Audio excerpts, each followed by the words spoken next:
everyone, and welcome back to Mr. Moser's temporary classroom away from Viewlands Elementary. Thank you so much for joining me today.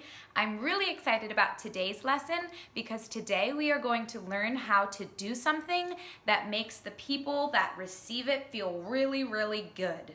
And what we are going to learn today is how to write a letter. So right now is a really great time for us to write letters to people that we love or care about, maybe our teachers or friends or family members that we don't live with or get to see every day might really, really love to get a letter from you.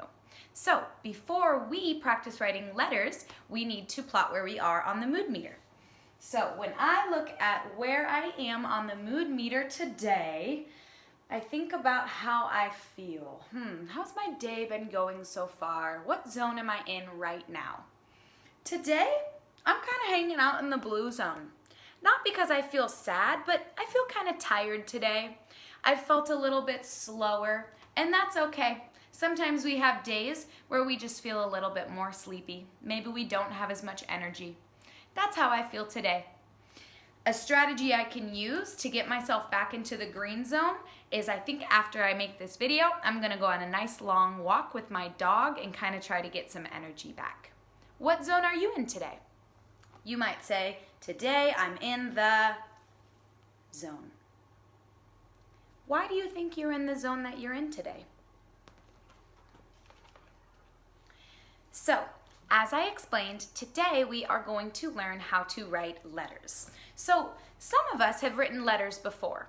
A letter is a note that you write or even a picture that you draw and send in the mail, or maybe you deliver it to somebody else. So we're going to learn a little bit more about that by reading a story about cards. Now, some people call letters that we receive letters, but we also can call them by another name, cards. I might get a card or send a letter to someone. Letter, card, same thing. So let's read this story today and learn about how we might write letters to friends or family. This story is called How to Make a Card, written by Karen Evans and Kathleen Urmston. When I look at the cover, I can tell that this is a nonfiction book.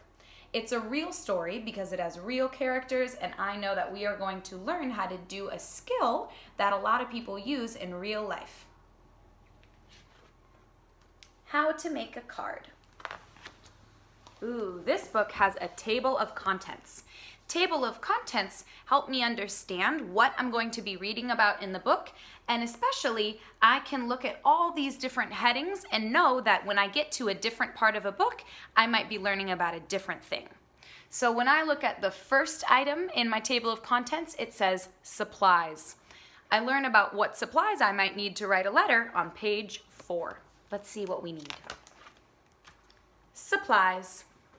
You will need pink paper, red paper, scissors, glue, glitter, lace, ribbon, a pencil, and an envelope.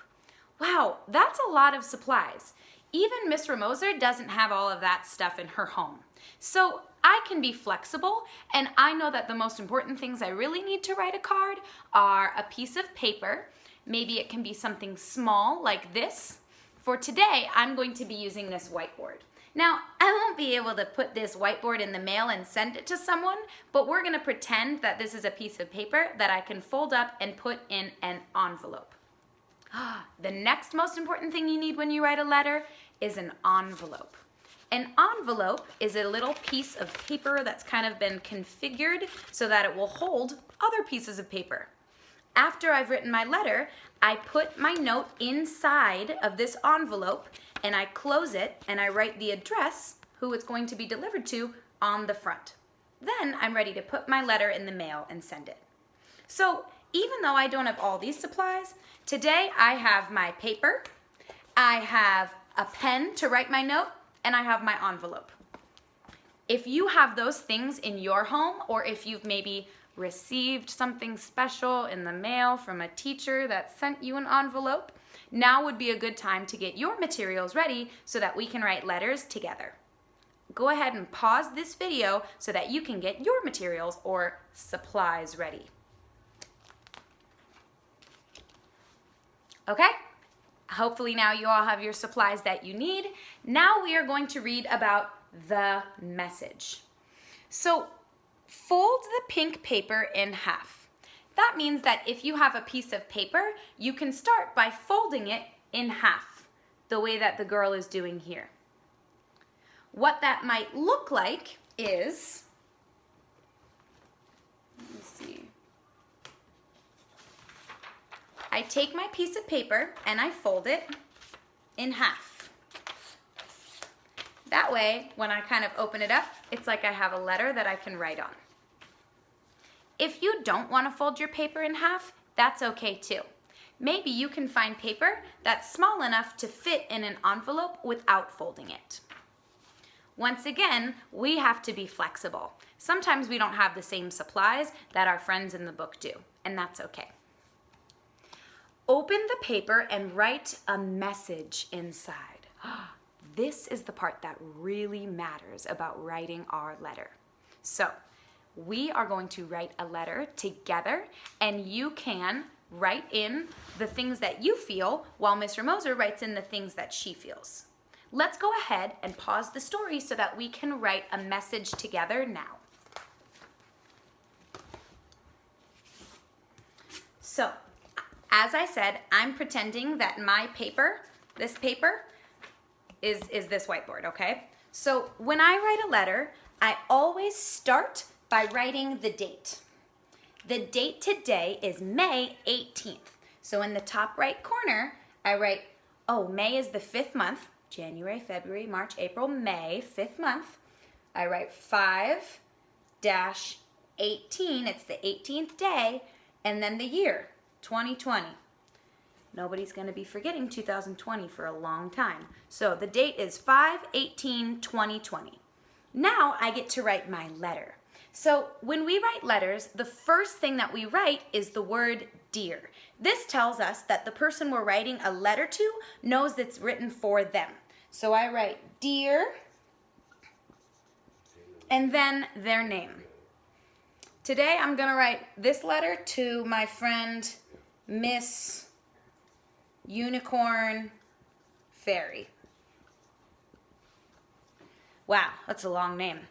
Sometimes we might not know how to spell people's names, so we can ask a parent or a grandma if they can help us. So I've written Dear Miss Unicorn Fairy, then I put a comma. That means I'm going to pause because now I've addressed the person I'm writing a letter to and I get to put my message inside. Today's letter, I think I'm just going to keep it short and sweet. I'm just going to write, I miss you. I write a capital I, make sure to include a finger space before my next word, miss, another finger space, and then the word you. I miss you, exclamation point. When I write a letter to someone, I want to make sure that I'm giving them good thoughts. I know that just by receiving a letter, that might make people feel really good, but also the message that we write has the power to give people good thoughts too. So I'm going to think of some kind words that I can say to my friend, Miss Unicorn Fairy. One thing I remember about this friend is that she's very funny. So I'm going to write that I miss the way that she makes me laugh. I've already written, I miss you. Now I'm going to write, I love how funny you are.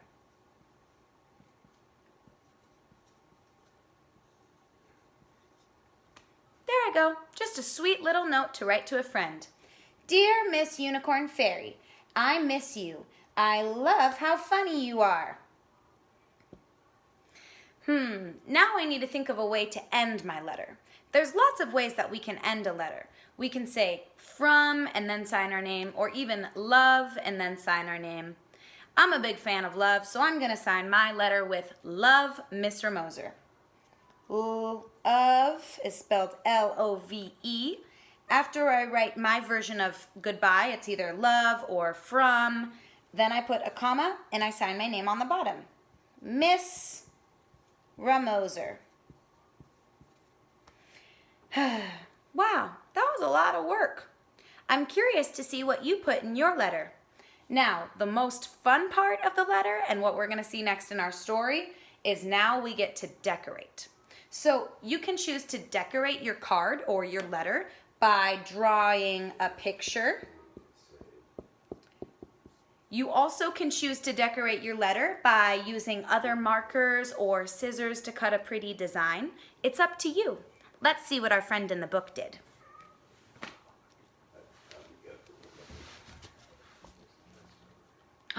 Decorating. Cut out a red heart. Oh, my friend used scissors. She folded the paper in half and she made a little line of a heart and she cut it out. That looks kind of difficult, but maybe I could try it sometime. Here we have some directions on how to make a heart too. If you would like to make a heart, you can do what this main character in the story did, where she folded her paper in half and then she drew half of a heart and cut around it. That's something that you should have a parent or a guardian help you with. After she cut out the heart, she glued the red heart on the pink paper. Doesn't that look pretty? Then she decided to glue some lace on the heart. Here we have some advice. To get the lace in the shape of a heart, it's helpful to cut the lace into smaller pieces. Now, I wish that I had lace in my house. I don't, so I just have to be flexible. That's okay. I know that whoever I'm sending a letter to is going to love it just the way it is. I bet that whoever you decide to send a letter to will also love it just the way it is. Write with the glue and sprinkle on some glitter. Oh, that's another really fun idea. I bet parents and guardians would just love if your kids are using glitter. Put the card in the envelope. Make a bow and glue it onto the envelope. Wow, these are some really fun steps. Once again, I'm not able to have those materials to make a bow, but I do know that I'll be able to write my card and put it on the envelope, excuse me. So, let's pretend that I wrote my note in this. Really, I wrote my note here, but will this fit inside an envelope? No. So now what I need to do is fold my letter again. I already folded it like this, but this won't fit in my envelope, so I need to fold it again. Let's see. I can tell if my envelope will be big enough for my letter if I hold it up. Oh, once again, I see my letter's too big, so I'll just fold it again. No worries. Now, my letter, my message, is small enough to put in my envelope. So I open up my envelope and I place my letter inside. Then we can get a wet towel and get it wet around the sides here and close it so that it stays shut. Sometimes people lick the sides of this, but if that's not something you want to do, you can just get a wet towel. Now I have sealed my envelope. The final step is I need to write the address of the person I'm sending my letter to on the front. So I pretended to write my letter to Miss Unicorn Fairy, so I'm going to write Miss Unicorn Fairy on the very front here. That way, when she receives the letter, she knows it's for her. Underneath her name, I write her address. Now, if you have received a letter from Miss Ramoser lately, you know that Miss Ramoser actually has written out her address for you. But next time, I might ask you to write the address out yourself, because I know that you can do it. Okay? So let's finish up the story, see how our character in the book finishes her letter, and then you can take all the time you need to finish working on your letters before you send them too. The delivery. Give it to someone special. Oh, who does it look like she gave her letter to? Beautiful. I wonder if that's maybe her dad or older brother. So, when we write letters to friends, it makes them have really good thoughts about us. When we write a letter to a friend, it tells them that we're thinking about them and we care about them.